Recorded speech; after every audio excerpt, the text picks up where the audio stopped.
Hi team, and welcome back. Just like to say thank you for watching my little videos. We're going to spend a couple of minutes now having a look at the exciting PPF model, the supermodel of economics, a model that is so big we like to consider it to be a supermodel. Right, it is the PPF. Now I know that gets a bit confusing. We tend to think of it as a production possibility curve, or PPC, but some textbooks refer to it as the production possibility frontier. So we need to know both ideas. Production possibility curve and production possibility frontier. Just like that.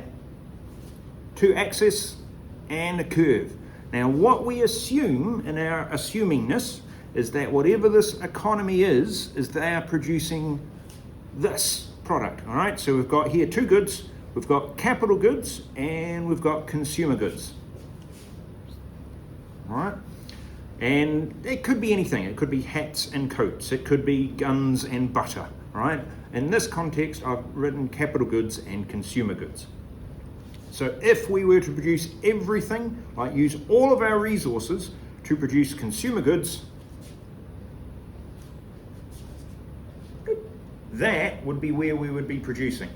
If we instead use all of our resources to produce capital goods,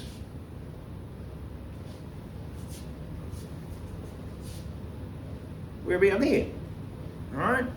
So that's what a production possibility curve looks like, okay? It is a map of what is possible to produce, possible, with all of the resources and technology that we've got. Bearing in mind, we've only got a fixed amount of resources and a fixed amount of technology. So we've got a limit. It's a frontier. We cannot go beyond it. So it really doesn't matter how exciting level F is. We cannot get to there because it is outside currently of what is possible. Doesn't mean we're not going to get there in the future. It just means at the moment we can't get to level F. If most countries, if we aren't producing at level A, we might be producing at level U, all right? Now, that's not you, that's you, all right? Now that U, okay, is representing the idea of unemployment, okay? We aren't using all of our resources to the best we possibly can, okay? There are some resources that are being underused, or fancy word, underutilized. We're not utilizing or using all of the resources to the fullest we can, or maybe we're not using them in the right way, okay? Maybe there are some resources that are not being used to the best that they could possibly be. So in which case we would then be inside the curve, right? Because we could do better. If we're on the curve, then we are doing the best we possibly can. We cannot do better if we're on the curve. So from economics, that means if we're on that curve, we are efficient. Okay, and there is one point on the curve, I've decided to label it point A, that is allocatively efficient. Not only is it productively efficient, we're doing the best we can with the resources we've got, okay, it is also exactly where society wants. All right, this is the capital goods and the consumer goods that society really wants, or the hats and the coats, or the guns and the butter, whatever it is. That is the one point where there is equilibrium in both markets. If we take a look here at what's happened in this particular scenario, you see the red lines? Right? Those red lines are indicating that a choice has been made. Okay, so we were producing a higher level of capital goods, and we've decided to, as a society, to decrease our production of capital goods in order to see an increase in the amount of consumer goods that we are making. Decrease consumer goods, increase the amount of, decrease capital goods, increase the amount of consumer goods that we're making. Now the reason why we do that is because we've got scarce resources. It's a choice. We have made a choice. We have given up some of our capital good production in order to increase the production of consumer goods, okay? So machinery that enables us to produce more goods and services, we've reduced our production of those machines in order to increase the production of goods and services for the final consumer goods, okay? Ice cream, that'd be nice actually. I think I have some ice cream.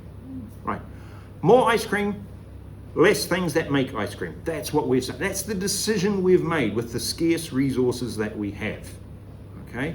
That tells us about opportunity cost. The fixed amount of resources is scarcity. The choice that we've had to make leads us to the understanding of opportunity cost. We have gained, but we have had to give up something, all right? So our choice with regards to production has caused there to be an opportunity cost, all right? An economic decision was made as a result of that economic decision, opportunity cost. What else can we see from this amazing supermodel here? Well, we are actually going to be able to see economic growth. Now you might see the little yellow arrow going out there.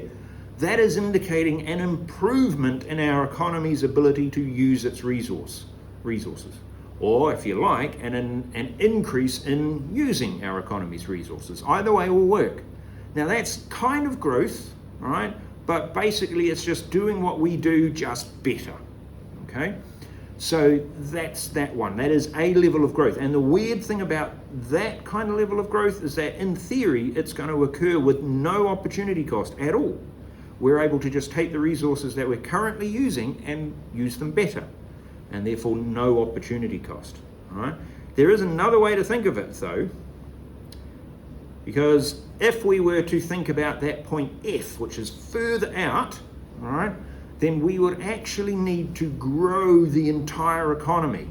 We would need to increase what is possible to produce, right? So economic growth.